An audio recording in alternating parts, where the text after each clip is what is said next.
Hey everyone, you're listening to Party Time, My Golf Story with Kevin Walsh, and whatever special guest he has today, you can check me out on episode 9 of the podcast. Today I'm wearing Grayson clothes while I'm out practicing because I believe in look good, play good, and follow me on Instagram, Sophia Warren Golf, and hope you enjoy the rest of the show.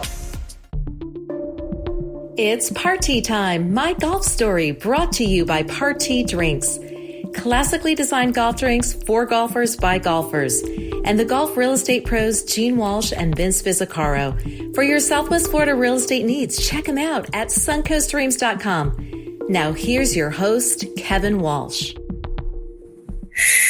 Hey everyone, welcome to the program. We have a good one for you today. One of my longtime caddy buddies who I always enjoy a great conversation with, Steve Shaffer, is our guest. Talk about somebody that's been around the block in life, with golf, with caddying, just worldly experience with a lot of things. Acoustic guitarist, former actor. I don't know if you're ever former. You're just maybe not doing it at the moment, but just a fascinating guy. I've always enjoyed the conversations we've had with him. And he's going to weigh in on what he thinks the Ryder Cup's going to be like at Bethpage Black in New York, coming up pretty soon. And if anybody would know the feel of the Long Island Mail, and what exactly is the Long Island Mail, by the way, Stephen Shaffer is going to let you know. Before we go any further, we have some new clients coming on board with Party Golf Drinks. Big thanks to Summerfield Crossings Golf Club in Riverview, also Bloomingdale Golfers Club in Valrico, and Cypress Creek Golf Club in Ruskin. Thanks for coming on board. If you play golf there, folks, and make sure you patronize the girls on the golf carts and get yourself a party. For golfers, by golfers, far better than anything else that's being served on the golf course. And also the Par Bar. If you're looking for a place to play mini golf for corporate outings or whatever, the Par Bar in St. Pete, nice neighborhood mini golf course. Fantastic stuff. One of our new clients as well. And also a big thanks to the golf real estate pros of Gene Walsh, Samantha Walsh, and Vince Vizzacaro from suncoastdreams.com. If your dream is to live on a golf course like where this podcast originates from, Lakewood National Golf Club in Lakewood Ranch, Florida, just outside of Sarasota, Vince, Gene, and Samantha have you covered. Good time to buy, by the way, coming up against some quarters. So some of those home builders and everything, they're looking to move homes. It is a buyer's market. I'll tell you that. And after a round of golf, if you're really tired, if you want to unwind, if you want a cold water plunge, if you want a sauna treatment, red light treatment, whatever it is, then Violet Spa in downtown Sarasota has got you covered. All right. That's the housekeeping part of things. Here's my man, Steve Shaffer. God, I've been looking forward to this for a long time. We've had the podcast going for 2 years. I thought it would have happened sooner, but here we are. Steve, how you doing, buddy? Doing great. Good to be with you, Kevin. So tell me, where are you joining us from? I'm joining you from Lakeland, Florida, and I'm just a couple of minutes south of downtown, just sort of right in the middle of everything. All right. And for those not familiar with Lakeland, what's the nightlife like? What's the skyline like in Lakeland? Lakeland is kind of like an old Florida town. You know, you've still got a train that goes right through the middle of town. Perfect. But the thing about it is that it is really growing in terms of population, people coming in from other places. So there's more of a variety now of restaurants, culture. I think we're going to see a lot more of that in the next 5 years or so. It's getting on the map now. It is. It's the fastest growing city in Florida, by the way. So they're going to need that stuff, and it's a great place to live. Really is. But where is home from you? Where do you originate from? So I grew up in Louisville, Kentucky. I lived there until I was about 11 years old, and then we moved to Jacksonville, Florida, and I spent all my high school years there. And then I gradually migrated up to the Northeast, New Jersey, and then New York, and was there about 20 years total before moving back to Florida about 10 years ago. Okay, so you just talked about how quickly Lakeland is growing. Jacksonville has grown a lot. My brother lived there some 25 years ago, and when he goes back, he's like, holy smokes, what happened? Yeah. Yeah, Jacksonville saw a huge growth spurt in the 80s. My father was into economic development at the time, and he really saw the Southeast as a sleeping giant, and he had a lot of foresight. He was correct about a lot of things.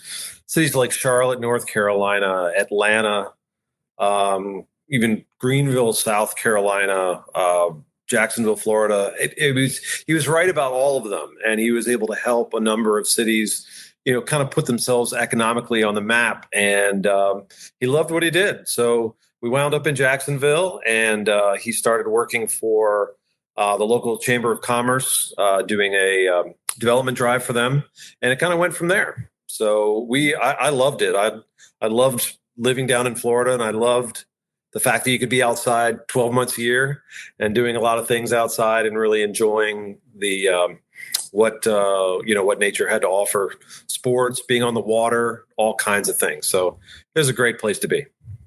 Steve Shaffer is our guest here on Party Time, brought to you by Party Drinks, the golf real estate pros of Gene Walsh, Samantha Walsh, and Vince Vizzacaro, and also BioLit Spa in downtown Florida. Steve, I don't know anybody that hasn't lived in Jacksonville that didn't absolutely love it. And but what was your neighborhood like? If you could take me back to the street you grew up on and what life was like back at that time, let me feel it. Yeah, so I really want to take you back to Louisville, Kentucky, because that was really, we kind of lived on the edge of suburbia. We were right where suburbia meets horse country. So 10 minutes east of our neighborhood, it was horse farms. It was rolling hills. It got rural very quickly. And so that was really the formative experience for me. I had plenty of room to roam, had a lot of kids in the neighborhood who were my age. So we were always doing things. We were exploring. There was woods, about 200 yards from my house. We'd go down there. We'd play sandlot, baseball, football, all kinds of things, exploring the neighborhood on our bikes. We lived in a suburb, and it was huge, and there were lots of houses. There were lots of lawns.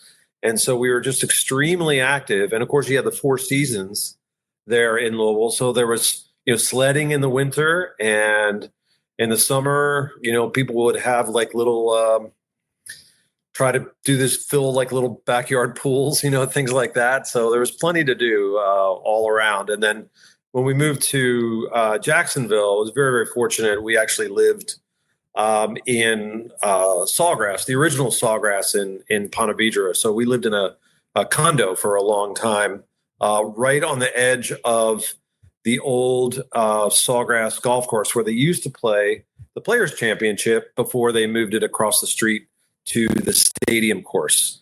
So golf was just a really big part of my life, especially, starting around, age 9, 10, 11. We were sort of right in the middle of things. Well, was it witnessing the golf that was around you? You're like, yeah, I want to take a try, or was it something more profound? Was it a family member or friend? Like, how did it start? Yeah, so I started playing golf when I was 6, and my parents both played, and they belonged to a club out east of where we lived, about 20, 30 minutes out in horse country. But it was a regular country club. You had tennis courts, you had a swimming pool. I mean, it's very nice. It's very, very Kentucky. Had a very very low key kind of feel, but it still had everything that a country club would have. So I just kind of tagged along with them in the cart for a while, and then there were 2 or 3 other kids my age who played, and so. The great thing about this place is they would let the juniors play in the early afternoons after, most people had gone out in the summer, and we carried our bags and we played on this big rolling golf course. It actually has seen some notoriety lately. It's called Harmony Landing. And incidentally, it's where Mike Thomas taught his son, Justin Thomas, to play golf. So I found out that later when my mom used to send me clippings of young Justin Thomas, this up-and-coming golfer. So I've had my eye on him for quite some time. But it was a great place to learn the game. I remember my first clubs, someone donated some clubs to me. This is when, clubs for juniors weren't very prevalent. This was the early 70s. So I had 3 or 4 power-built clubs. I had a 9-iron. I had a 7-iron. I had a 5-iron with a wooden shaft. In fact, I don't think it even had a manufacturer to it. It may have been, just individually made for somebody back in the 30s, for all I know. And then a 3-wood. Those were my early clubs. And then about 2 years after that, I got kind of more of a regular set. But I still remember those early power built clubs and how fun they were to hit. Yeah, I remember my first set of clubs. It was there wasn't a wedge. 9-iron was I treated a 9-iron like no I wedge. treated a wedge. I just fillet the thing open, and it was all it. And there was a 3-wood and a driver and a putter, and it worked. But I couldn't wait to get my first set. I mean, that was so good. Did the game come easily to you? That's a good question. I feel fortunate in that I did a lot of things that require hand-eye coordination when I was young. I goofed around playing tennis, played football, basketball, baseball. Basically, I did everything in season, and all my friends did, and my older brother and sister did. So it was just natural for us to, whatever the weather was, to play that sport. So by the time it came to golf, swinging something, I'd swung a baseball bat, I'd swung a tennis racket. So it's not like it came super easy to me, but I got enthusiastic about it very quickly. And I became enamored with the game. And so in the wintertime, when it was February, March, when there was still snow on the ground, I kept, just bugging my parents, when can we go? When can we go play? When can we go play? And so they would say, soon. But I got the bug very quickly and very early. I can just hear it in your voice, but I knew this, but it's obvious to everybody else how much you love the game and how important it is in your life. I like that you mentioned other sports, because I think the athleticism that goes with sports, tennis in particular, I think, well, you tell me if you agree.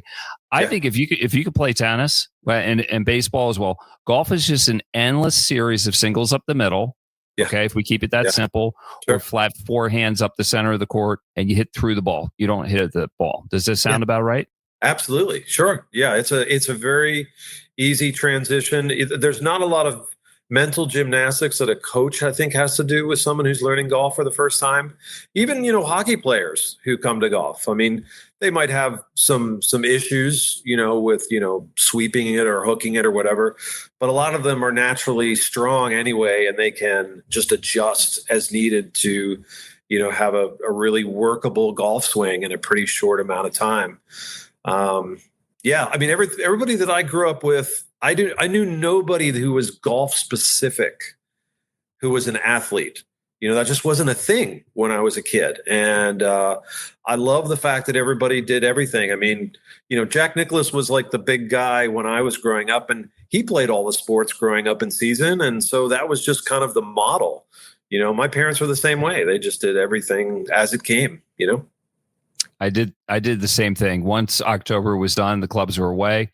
I went on, did other things. I think I was better for it, because then I was hungry, and you don't have the overuse of muscles, and burnout came later with college golf. All right. But it's seasonal stuff. Love it. We don't see that so much anymore.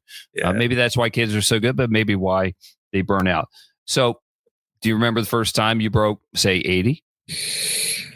Okay, I was trying to think about this. I don't remember the first time I broke 80 or 70. I've broken 70 a couple of times in my life, but I will say this, and I'm sure a lot of sons remember this. I do remember the day I first beat my dad. I think I was, maybe 14 or so, and I had gotten so close, for about 2 months, and he was giving it to me. I mean, every week, still can't beat the old man. That was the first thing that he would say to my mom when we walked in the door. Still can't beat the old man. Still can't beat the old man. And so we kind of had this going back and forth. It was nothing too salty. It was just father and son stuff, And so that's a good thing, though, because he didn't make it easy on you. No, right? Keep going. No. Sorry to interrupt. Sorry, keep going. It's good. I mean, my dad was really good with making you be in the moment and earn it to get a victory, because my dad, by the time that I was a teenager, he was like a low 80s kind of guy, and pretty consistently that way. And I was still like high 80s and working my way down. And then I reached this stretch where, for a couple months, all of a sudden I was, gates were opening to me in the game. And so the day I first beat my dad, I don't remember a particular shot that did it, but I remember just that self-confidence in terms of, I can do this. now I feel like I'm at the next level. And the best thing about my dad too, in terms of how he took it, was when we got home, he didn't, use that phrase, my mom was waiting for us and, what happened? What happened? And Dad was extremely magnanimous. He said, the kid finally got me and I couldn't be more proud of him. That's exactly what he should say and exactly how it happened. And everybody was great. Well, I mean, if there's a man alive that doesn't want to make his dad proud, I don't know who he is. All right. Yeah. I mean, there's nothing like your father's validation for men, and you earned it. I mean, that's true. That's a beautiful thing. So you became a good player and you played throughout high school, played junior golf. Yeah. How much success did you have? And was there a moment where you're like, that guy's got a different gear. I just can never quite reach that. Yeah, that's a great question. I was a 5 handicap all through high school, and I thought that was good. I mean, I thought that was great. I can shoot in the 70s. I don't know too many people who can do that. But then I started playing some junior golf locally in Jacksonville. And of course, all the kids around there, are really good. So I got into these tournaments and I remember being so nervous. I remember me missing like a 1.5 foot putt on the first green in a junior tournament and thinking, man, I got a long way to go now. So basically when we would be playing high school matches, pretty soon I realized that I was not in the category of real A-lister. In fact, Len Matisse moved down from Long Island to Jacksonville when he was a teenager. And we used to play these high school matches, like 9 holes after school. So I remember playing against him a couple times. And I mean, breaking 40 for me was great. I just thought that was just a tremendous achievement, given all the pressures of being in a match situation. But for Len, he would just yawn his way to a 34 and just walk off and shake your hand and, thanks a lot. Thanks for being here. It was nice, nice having you. And he was a good kid. He was a good kid. He was very, very nice, but you could tell at the time, I could tell this is the first guy I'd ever been around who carried himself like an adult. He carried himself like a college player at age 16.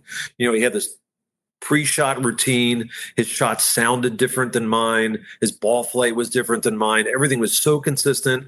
And he wanted to make birdies. Like, he really wanted to make birdies all the time. Whereas, I was happy with pars and a couple of birdies sprinkled in. So he had a different mindset. He had a different, just way about him. Kind of reminds me of Jim Furyk. First time I met him in a junior golf tournament, I thought we were playing football, playing golf. He was so intense. I'm like, holy smokes. I thought I had some burn in me. That's an inferno. Yeah, exactly. It's funny. You reminded me. I remember the first time I saw David Duval hit a shot. Now, David was on our high school team in Jacksonville. I was a senior. He was, I believe, a 9th grader. So he was still young and still developing, as a player. But his father, Bob, was the pro at Timuquana Country Club in Jacksonville. And then so he taught David. And David was on our high school team. The first shot I ever saw David Duval hit, I think it was the 9th green at Timuquana. It's par 3. He was short-sided and buried in a greenside bunker with basically no room to hit the ball. I mean, getting something to 15 feet would have been really great. We were on the tee. We were watching him play the shot. And this guy's he's a kid. He's 14, 15. He gets in the bunker, looks at the lie, shrugs, hits it out to about 8 feet, walks up, makes the putt, and walks off. And I'm thinking to myself, I don't have that shot. I can't make that shot. I don't have that kind of poise. Like, who is this kid? You know what I mean? So that just impressed me right off the bat. And I knew he was going to be good. I didn't know he'd be number 1 in the world. But, I've followed his career with great interest since then. And, kudos to him for everything he's accomplished. They're all around us, Steve, especially in Florida. You just never know who's going to be the next guy. And we see, you and I know some, we caddy with them, guys chasing it, guys that have chased it. And it's like, why not them? I mean, God, that just tells you how good those guys are. Tell me this, if you ever had a golfing moment that just was so profound, it just seared your soul? Yes, actually, this is a caddying moment. Actually, there are a couple, but so I caddy when I started caddying about 10 years ago. I was working at a club on Long Island, and they had an interclub match with another country club. And so I was caddying for a friend of mine who was actually a member of the other club. So he was actually officially the opponent, but I was caddying for him. So, I had to do right by him. The 18th hole at the course that we were playing, which was the course that I was caddying at, is the longest par 5 on Long Island. It's 640 yards. It's crazy long. The most of it is downhill, but it really doesn't seem that way because it's just such a huge hole and anything can happen. And so my friend basically was all over the hole, somehow needed to make 5 to win 1 up. And this was one of those moments where I was just trying to talk encouragement to him the whole time. You drove it left. Okay, fine. We got an opening. Just hit it across the fairway to the right, and then we'll be fine for our third shot. It just kept going and going and going and going and going. Finally, he hits a shot on the green. He's about 20, 25 feet above the hole, and it has this weird break to it, kind of a break that you wouldn't necessarily see unless, you were on the course a lot. And this is what I told him. It's downhill. It's going to break, about 2 feet or so. It looks downhill, but you're actually into the grain, so it's a little slower. So you got to feel like it's a little uphill. It's just one of those crazy putts that where you have to trust it. And when he nailed that putt, I'm telling you, I felt like I made it myself. Could not have been more happy for him. It took all I had in me not to, prance around and throw the flag, down the hill. I mean, it was great. I remember that moment so well. You're speaking my language because I feel the same way. When you put somebody on a good read, they made the putt, but you made the putt too. And that's the joy I get out of caddying. But back to the beginning of your caddying roots, how'd you find that job, or did it find you? Well, I was in between jobs. I just left a long-term job. This is 2014. I was working actually in New York. I was doing something that I probably hadn't told you about. At the time, I was actually in small group ministry in Manhattan, and I had done that for a number of years. It was a very large church congregation, and I really, really loved the people. But being in a huge organization, kind of very, very corporate, and just I was kind of burned out, just kind of personally, and I think also with Manhattan at the time. I'd lived there for 15 years or so, and so my my respite, my therapy was actually going to Long Island and playing golf and seeing people. So a friend of mine, a friend of a friend recommended that I try caddying at this place where I wound up. It was an old Seth Rayner course, beautiful old school golf course in Nassau County. And I tell you, I didn't know if I would actually like it or not, because I thought to myself, if I'm on a golf course every day and I'm not hitting the shots, will there be no joy in it for me? So that was the big question that I had. But I'll tell you, within 2 or 3 days of doing it, it didn't matter. It didn't matter that I wasn't hitting the shots. I was on a beautiful golf course. I was with really, really nice people. I was, being active. I was out in the sun, and I was on the grass, as we would say. So the very fact of being on the grass was the thing that really did it for me. And the interactions that I had with the people out there, I took to it really quickly. Actually, it wasn't the first time I'd actually caddied. Me and my friend Chin, who caddied with me up on Long Island, we used to caddy for each other in local qualifiers up there in Connecticut, Long Island, New York, northern New Jersey. so we just started doing that just to help each other out, to try to get in some of these local tournaments. And even just doing that, I just found so much joy and so much passion for it. It would just seem like a natural fit. So we just kind of went from there. Well, I think you expressed how I feel exactly. I knew who you're talking about with Chin. And I think it was around the golf that I was playing with you, and the only time that we've played together, and Chin, that you shared with me something that floored me. You said you once had a hellacious temper, which doesn't square with the Steve I think I know and the golfer I saw that day. You want to confess a little bit? What happened? Well, if you talk to Chin, he can absolutely 100% verify this. No, I believe it, because you told me what happened, a turning point. Yeah. So how should I start this? So a lot of people see me as very calm, composed individual, and that's completely fine. But there's a lot of fire in the belly over a number of things, some important things and some not important things. When I was in my early 40s, I reached a stage where I was finally getting some really, really good golf instruction. So there was about a 6-month period where I got down to scratch for the first time, which is a huge milestone for me. Mid 70s, upper 70s had been, completely acceptable for me for a long time. But then I finally, kind of got a taste of what being a really good player could feel like. So when I got down to scratch, my expectations went up.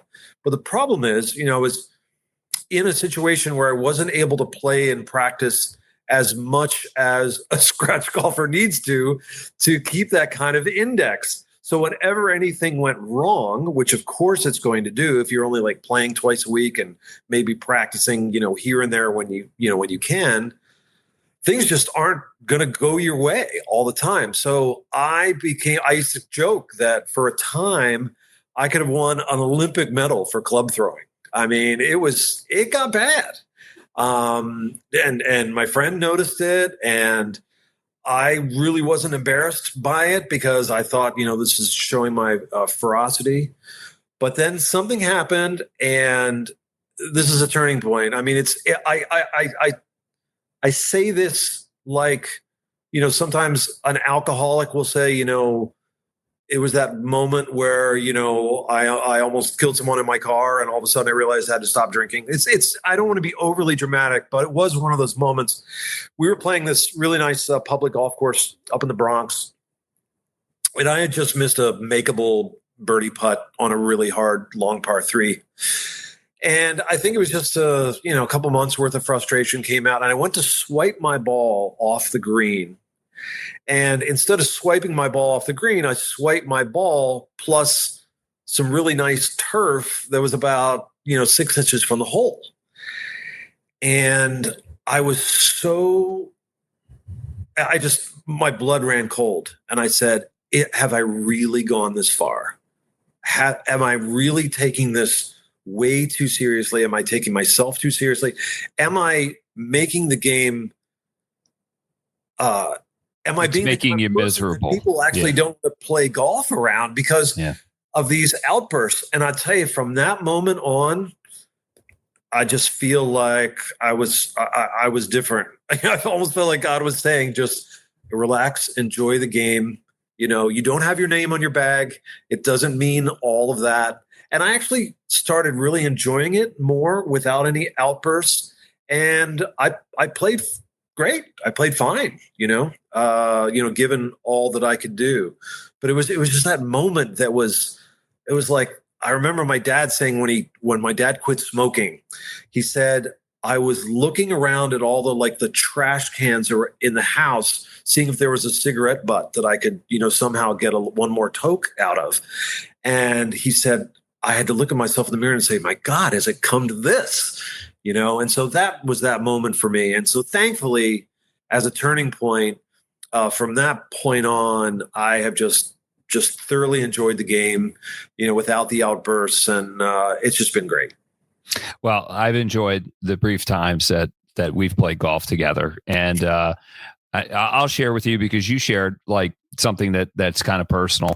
The last club I threw was a round of golf with my dad and my dear friend Will Riley, who's been a guest here on Party Time, My Golf Story, 3 times. Yeah. And I missed a green with the sand wedge, and I hurled that thing so far. My dad retrieved it, and he came back with fire in his eyes. I have never feared my dad. It was like the fear of God coming at me. I don't remember what he said. I think he grabbed onto my shoulder, but I was mortified by my behavior. I was so embarrassed. Right. And maybe I needed that too. And absolutely. It's just, we got to hit the bottom before It's so true. It's so true. It's stupidity, combined with this like mental crookedness. I remember playing by myself as a kid, and I hit this horrible shot, and I threw the club, but actually threw it 100 yards behind me. And I thought, look, if you're going to throw the club, at least throw it toward the green, you idiot. So we've all been on that side of things. Of course. And when I see it in others, I see a part of myself and I'm like, he needs to cross the bridge. Like you too. Yeah. So you were an actor in the past. Yeah. Tell me about that. Yeah. Well, here's how I started acting. And this is God's honest truth. When I was young in Louisville, let's say, 8, 9, 10 years old, playing all those seasonal sports, and let's say we were playing football, to liven up the game a little bit, I would actually feign an injury when I was at the bottom of the pile. Let's say I, try to run it for like 3 or 4 yards and then people tackled me. I would just try, I didn't do this all the time, but sometimes when I would try to, like, oh, my leg, and guys all of a sudden were like over me, like, are you okay? Is your leg broken? And I realized the power of, not only the imagination, but to be able to sway people and have them believe something. And there was something in that. It sounds awful, but, I had a real creative imagination. I read a lot as a kid, and growing up naturally as an introvert, a lot of introverts have kind of a big fantasy world that they live in. There's a lot of famous actors who've been this way. Henry Fonda, Jimmy Stewart. They were not these huge extroverts. They were introverts who could rise to the occasion. And the thing about Michael Jackson, for instance, they're painfully shy. Yeah. And they needed the stage to release the creativity or just another side of themselves. Right. What it does is it gives you license to be someone who is completely unlike yourself, who would make different choices, who would act, say, and do things that you normally just wouldn't do. And it's that permission slip. It's that freedom to explore those kind of characters and all their good and all their bad, which was so thrilling to me. I mean, I remember watching when I was in 7th grade, I watched The Wizard of Oz at my school. And I thought to myself, I could do that, because in 3rd grade, I'd been like the narrator in the school play. And I remember being so nervous, but so excited at the same time, and loving the fact of getting up in front of people and from memory, reciting a speech. And so I got into a play, when I was in high school, and then it just steamrolled from there. I loved it. I love not only the things that I've talked about before, but I actually loved that it was very, very creative, and it was also an ensemble. You weren't the only one. You had people to, play with. You had people there on stage who were reacting to you, and you got to know them as people, and there was a lot of trust and a lot of fun, and we're all doing something together to accomplish the same objective. And it was really that same way. I became a theater major in college too, and just loved every minute of it. Did you do it in New York? So when I moved to New York, I took I studied a specific technique in New York, studied for about 2 or 3 years, took a number of other classes, kind of in other disciplines. And I would say acted for a couple of years.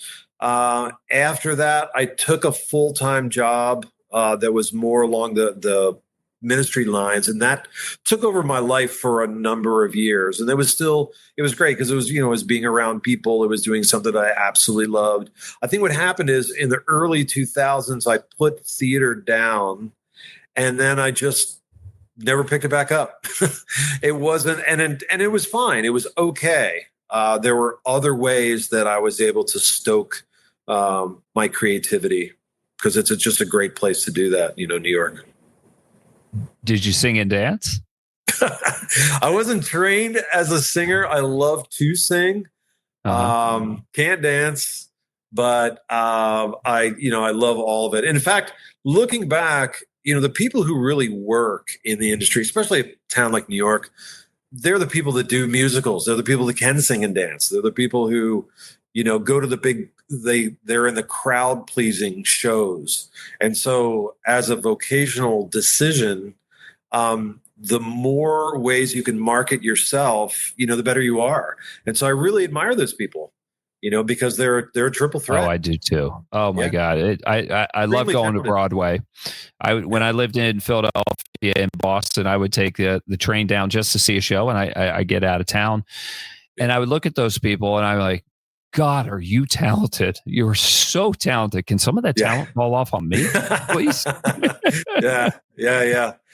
To this day, I can actually recognize an actor, like in a movie, who's probably studied dance, to tell you the truth, even though I don't know an awful lot about dance, because the way they carry themselves, the way they tend to just glide across, a room, they have a real sense of repose and sort of a quiet power and elegance.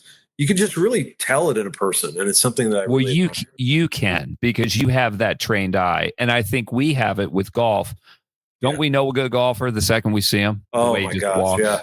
As soon as you get to the first tee, and you can tell the way a guy pulls the club out of his bag and starts to take just a couple of practice swings and thinking about, his pre-shot routine, the way he looks down the hole, you can say, oh, this guy's a 5 or better.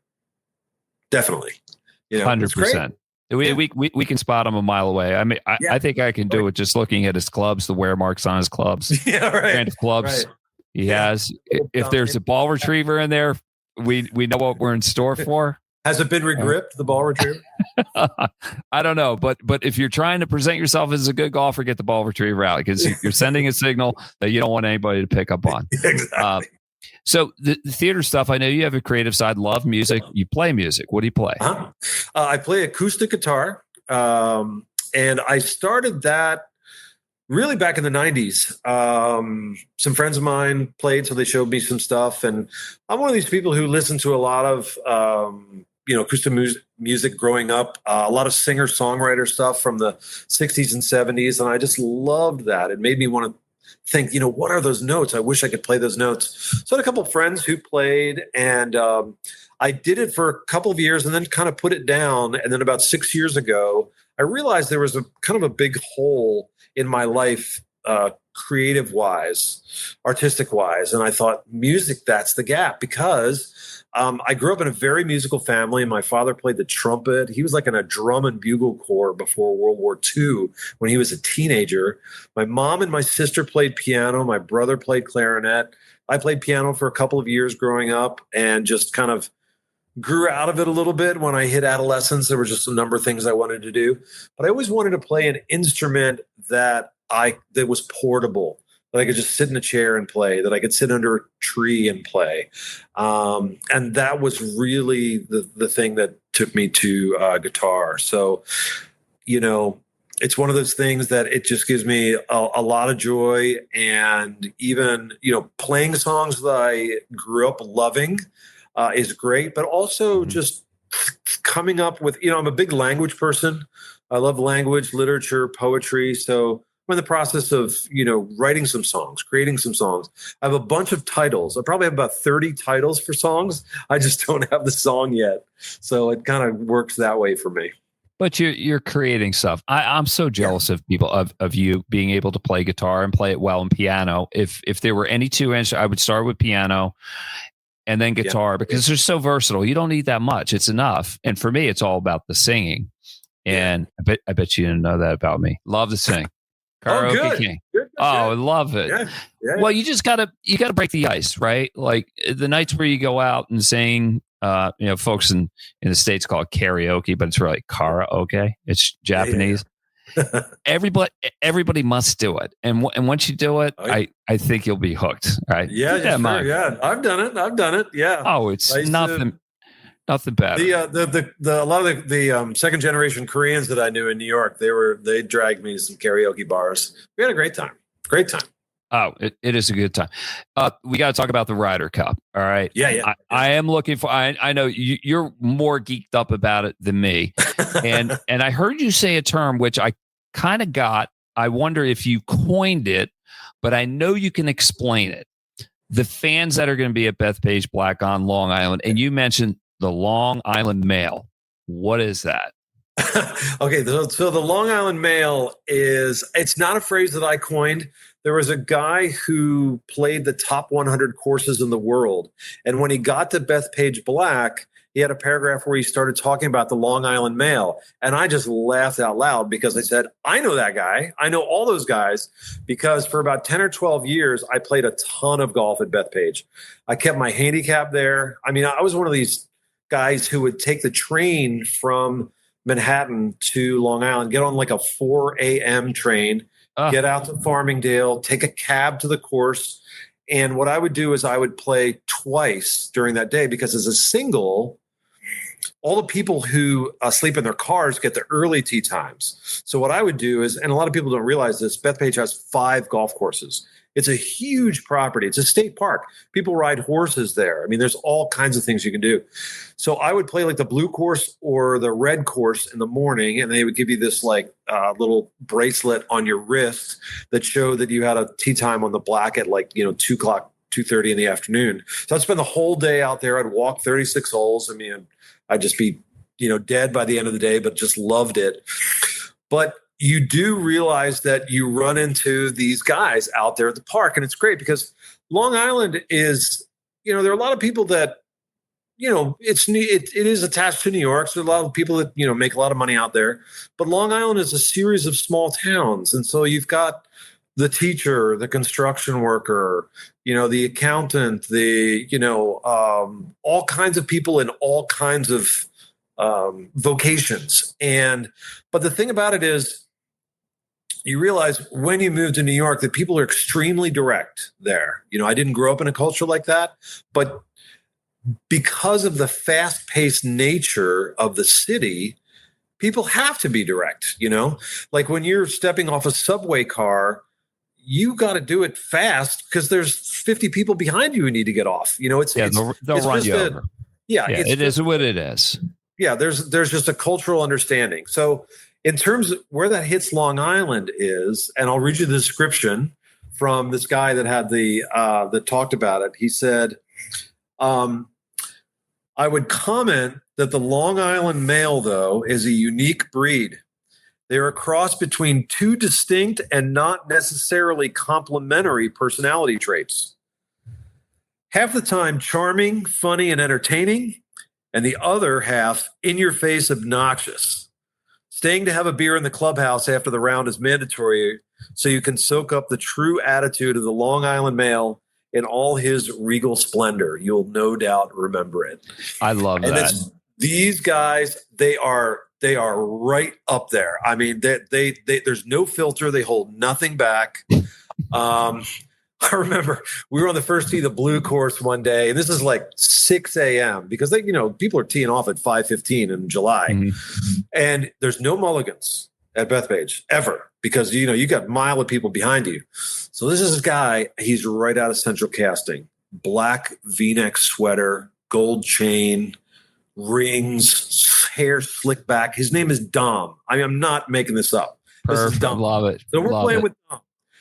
Dom hits a ball off the first tee, goes about 10 feet to the right, just barely glances the ball. Now, the starter must have been otherwise engaged because normally the starter has an eagle eye on you, and he's like, all right, next player up, But for some reason, the starter must have been doing something else. So Dom hits this glancing blow. The ball goes about 10 feet to the right, and he turns around to us, and he goes, is that a do-over? we're like, Dom, you do whatever you want. You're fine with us. Can I, Steve, stop for just a. Did Dom happen to be in garbage collection? We call it cartage. That's the industry, the official term. Okay. The carding industry. Yes. Okay.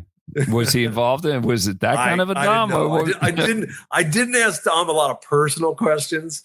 But it's funny, that description of half really funny and engaging and half in your face obnoxious just describes these people to a T. And, I had plenty of meals in the clubhouse afterward, and these guys are great. They're so memorable. They've got tons of stories. They're not necessarily interested in your opinion because they're spending most of their time telling you what their opinion is.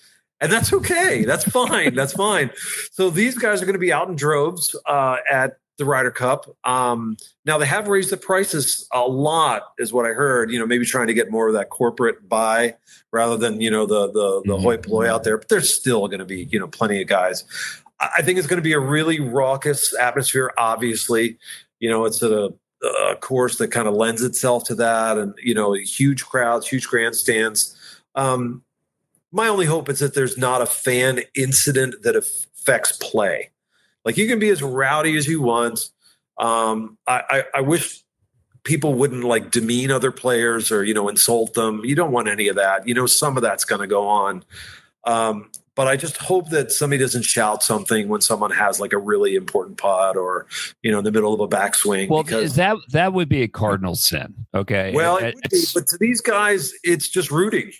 Some of these guys, it's a shame. So it's funny. I'll tell you, you were at the U.S. Open in 2000, right? 2002. 2002. Was that Sergio and the regrips? When Tiger won. Is that the one you're talking about? 2002 when Tiger won at Bethpage? It's the one I'm thinking of because of the fan involvement was with Sergio. Sergio and the regrips, and then the comment at Sergio, because Sergio was dating Martina Hingis, the tennis player at the time, and Tiger was dating Elin. They weren't married yet, and all the cameras are on them, and Sergio goes walking by. There's a single shot with the camera, and there's a boom mic somewhere near some Yahoo guy, and he yells, "Hey Sergio, Tiger's girlfriend's better looking than yours." And Sergio just stops and just shakes his head like, "Oh," and they kept going. And I'm like, wow, only in New York would that happen. Any of that stuff? What do you think? I don't know. I mean, I feel like I've, kind of taken some shots at these guys, and I hope I'm not being unfair, because the thing that I notice being out there is when these kind of guys befriend you, I mean, they would literally go to the mat for you. I mean, if you're ever in trouble, or if you're ever, wanting, once you're part of the family, their loyalty to you is just unbreakable. And it's very heartwarming, the fact that they would entertain a stranger. When I started working on the course, at the club on Long Island, I mean, I didn't know anybody. And, all these guys were, grew up on the island, and, you're very used to it. They didn't have to be nice to me. They could have, given me a really hard initiation.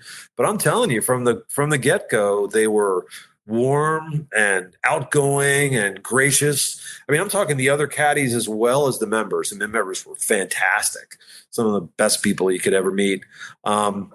But the caddies just as well. I mean, they just took you right into the fold. They said, "Look, you're one of us now." So here we go. And we had tons of laughs in that caddy yard. We just, every day was memorable. I love being with those guys. I miss them. Well, I think being around golf, you're just around interesting people, and you said it at the beginning, you're around happy people. Where else would you rather be than on a golf course? And you just have such a head start with that alone. You know what I mean? It's just like, it's going to be a good day until it's not a good day, and it would take an awful lot to make it a bad day, and it almost never happens. Steve Shaffer is our guest here. He's one of my caddy buddies. Big thanks to our title sponsor, Party Drinks. If you're looking for a drink alternative on the golf course, try a Party. If you don't have Party at the place where you play golf, then get in touch with the beverage manager or also the head pro and say, we need this stuff here for golfers by golfers, and that makes all the difference. If you're looking for golf real estate, if you want to live at a place like Lakewood National Golf Club, where this podcast originates from, nobody better than the golf real estate pros, Vince Fizzicaro, Gene Walsh, and Samantha Walsh from suncoastdreams.com. And if all that golf has got you worn out and you just need to recharge the body, then go to BioLit Spa in downtown Sarasota. You'll get recharged there. I could see you a day at the spa, Steve. I could see that with all the abuse we put our bodies through caddying, but it's a good kind of hurt when the day is done. Speaking of caddying, Steven, what do you think makes a good caddy? I would say patience, having a positive attitude all the time, as much as you can, and caddying to the player, because you're going to get like a 17 index, and then you're going to get a guy who's like a 2, or a woman, or whoever it is. And, for that 17 index who can't fly it more than 170 yards in the air, I'm not going to tell him to try to hit it over that hazard on that par 5. We're going to be laying up, and I'm going to try to put it in a way that's playing to his strengths as a player. Like, let's manage your game as well as we can under the circumstances. And, he knows what his limitations are. Whereas, the 2 or the 1 index who can hit it really far, most of the time he's fine with risk reward golf. And I'll, lay it out for him, say, here's what could happen if we do this, or you can always do this, and, give him the option, because, a lot of times those guys are more aggressive anyway and just, want to do it. If there's definitely something where it's most of the time not going to work out, I'll say, listen, it's just my job to advise you. You can do what you like. Here's what I would do in this situation. But I think what I enjoy most is taking like the middle handicap player who has some questions about his or her own ability and helping them to play the best that they can during that day. Help them to make like a couple of putts that they didn't think they could make, to even the match or something like that. That gives me the most joy, really. It's helping someone who feels they're mediocre, and all of a sudden they hit 3 or 4 shots and they think, wow, like I'm okay. Obviously, golf plays a profound role in your life, but in your words, why don't you just tell me what it means to you? Golf was always my therapy, my respite, my kind of zone where you got outside the crazy anxiety-ridden world. It was always a place of escape for me as a kid. I mean, I would go out when we moved down to Florida. I would play like 3 or 4 holes the last hour and a half of the day, and it was quiet, and you could see the sun go down, you could see the trees and the water, and it was just this beautiful, bucolic, pastoral kind of setting. And it's still that way to me. It was always like a place of escape. It was, I described golf as my therapy, when life gets kind of crazy. It is a sport, obviously, it's not, it's not necessarily the meaning of life, but for me, it's always been a steady companion. Started with family and friends, and I've met a lot of great people through it. I still love it. We don't play as much as I used to play, but I still love the game. I love other people playing the game. I love watching it on TV. There's so many things that the game can teach you. It's ultimately the game that you'll never master. As good as people get, it'll just never be mastered. And so because of that, it has always this humbling effect on people. And you will see it. You'll see pros, buckle under pressure.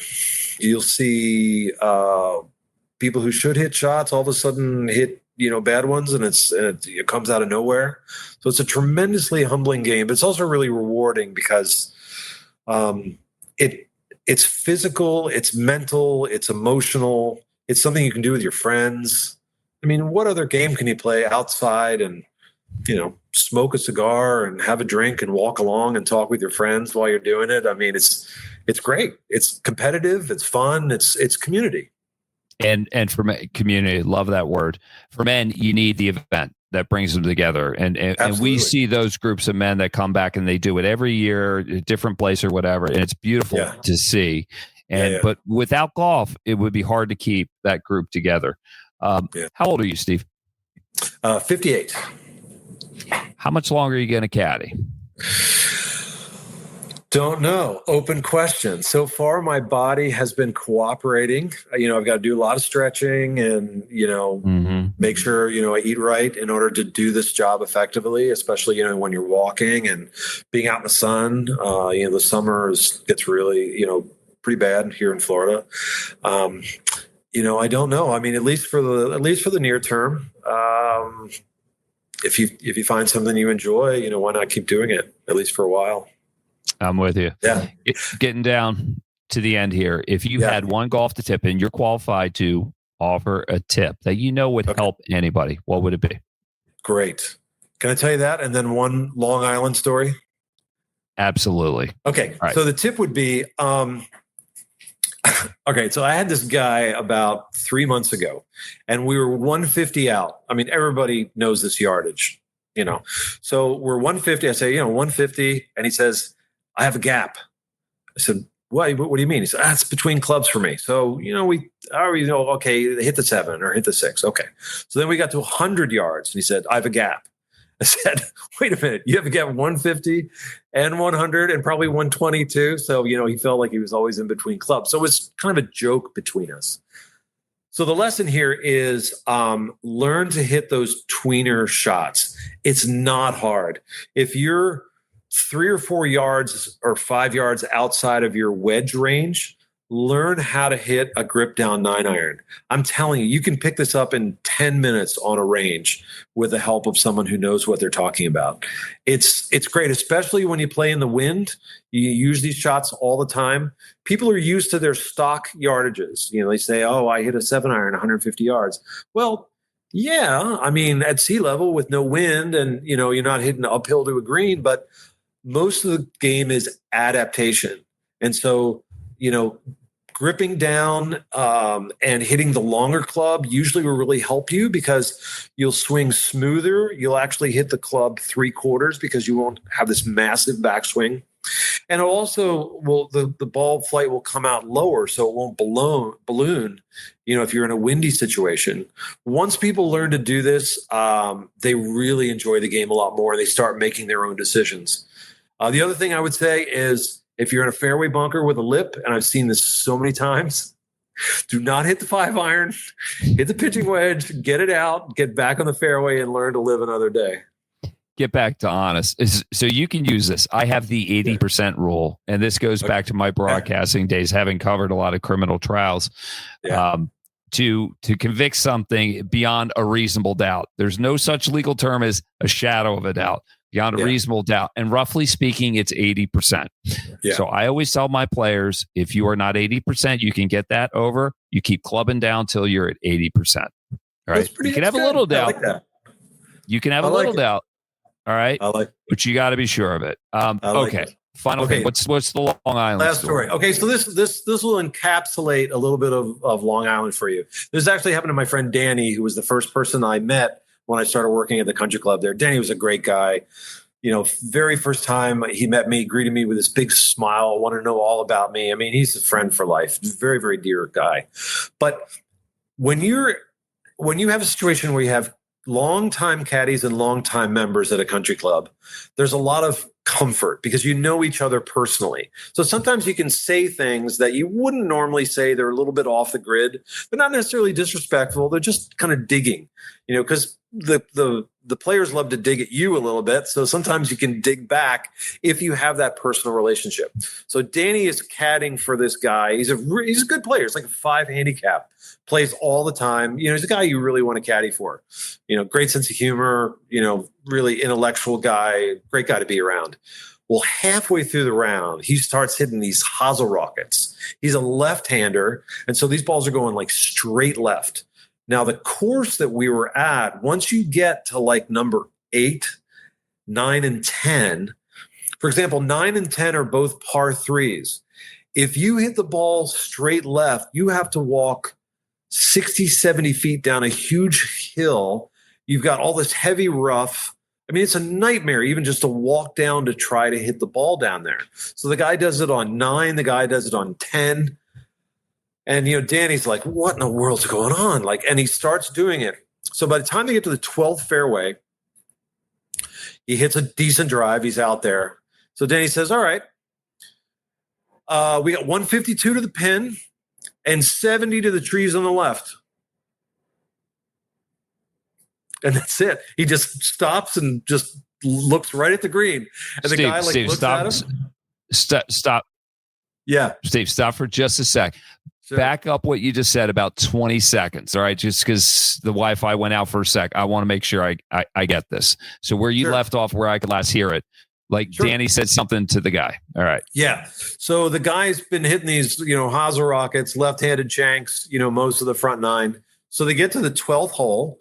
The guy hits a decent drive in the middle of the fairway, and Danny's just at the end of his rope because he's been chasing golf balls for the last hour. And, where does it end? We still got 6, 7 holes to play.